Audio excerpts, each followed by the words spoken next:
सह्याद्रीच्या उत्तरेकडे असलेल्या तानसाच्या जंगलावर पहाटेची कोवळी किरणं पसरताच घुबड जातीचा एक दुर्मिळ पक्षी जागा होतो.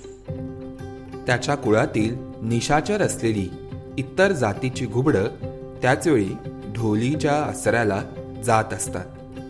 मात्र हा डोळे मिचकावत सूर्याची पिवळी किरणं झेलत शिकार करण्यासाठी तयार होत असतो.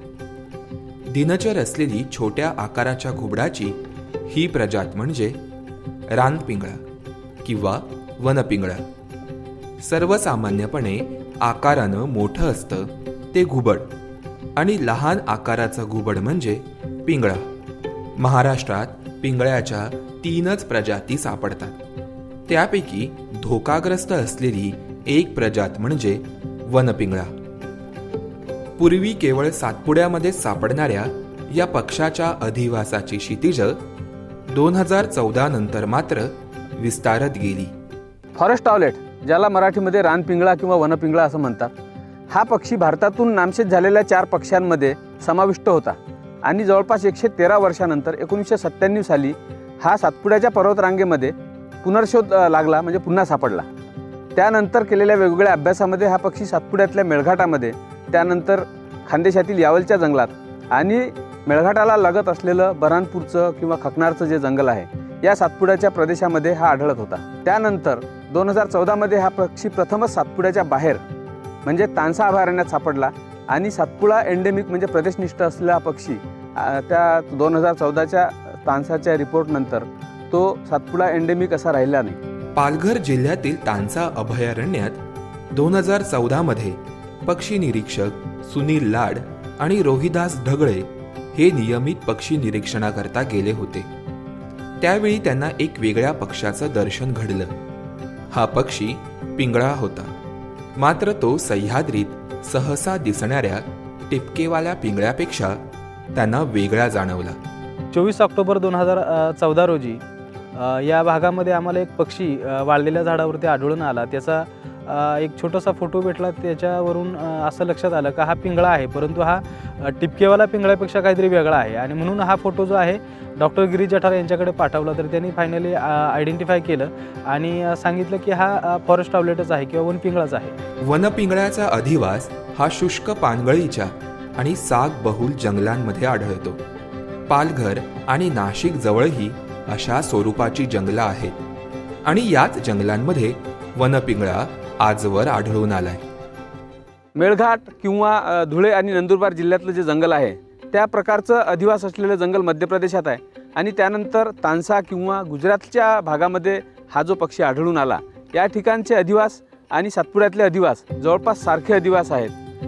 त्यामुळेच हा पक्षी या जंगलामध्ये आढळून येतो. ठिपकेवाला पिंगळा आणि वनपिंगळा यांना ओळखताना बऱ्याचदा गल्लत होते. मात्र या दोघांच्या चेहरेपट्टीवरील रंग आणि त्यामधील काही आकार त्यांना वेगळं ओळखण्यास उपयोगी ठरतात.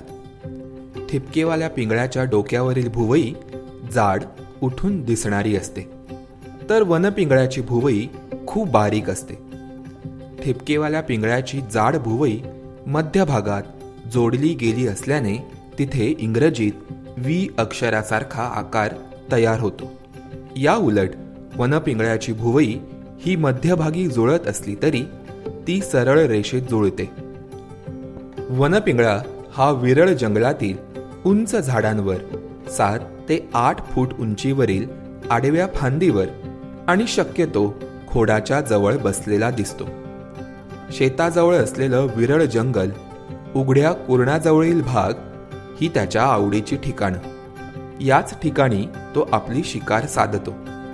त्याच्या खाद्यात सरडे, सापसुरळ्या आणि उंदीर हे प्राणी असतात. अशा या वनपिंगळ्याला प्रदेशानुसार वेगवेगळ्या नावानंही ओळखलं जातं. तानसा अभयारण्य आणि परिसरामधील आदिवासी लोक या वनपिंगळ्याला त्यांच्या बोलीभाषेमध्ये डुमा म्हणतात. पुढे अजून जर गेलो आपण त्र्यंबकेश्वर हारसूलपेठ या भागामध्ये त्याला डुडुळ असं म्हणतात. अजून पुढे जर गेलं कळवण आणि त्याच्या आजूबाजूचा परिसर आहे त्या ठिकाणी त्याला डिडूळ म्हणतात. आणि अजूनही पुढे जर आपण गेलो मेळघाटपर्यंत, तर मेळघाटमध्ये डोंगरडोरा असं या नावाने त्याला म्हणतात. तर अशा प्रकारे या भागामध्ये आदिवासी लोकांची जी नावं आहेत तर ते या ड या अक्षरावरून सुरू होतात. बऱ्याचदा सागाच्या झाडात वनपिंगळ्याच्या ढोल्या असतात. काही अभ्यासानुसार सालई, रोहीण, भोरसाल आणि धावडा या झाडांवर देखील त्यांच्या नैसर्गिक ढोल्या असतात. पक्ष्यांचे आवाज ही त्यांची भाषा असते. वनपिंगळ्याचे देखील असे ठराविक 5 ते 6 आवाज आहेत. त्यामधील पहिला आणि सर्व परिचित आवाज म्हणजे त्याचे हे गाणे.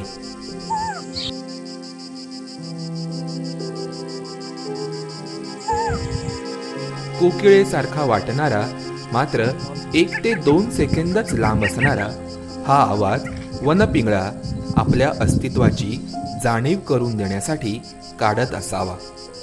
तर त्याच्या हद्दीत प्रवेश केल्यावर हा पक्षी जो अलार्म कॉल देतो तो काहीसा असा असतो.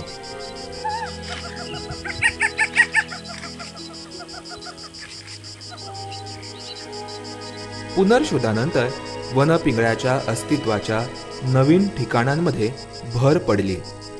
त्यामुळे त्यांची संख्या देखील वाढली.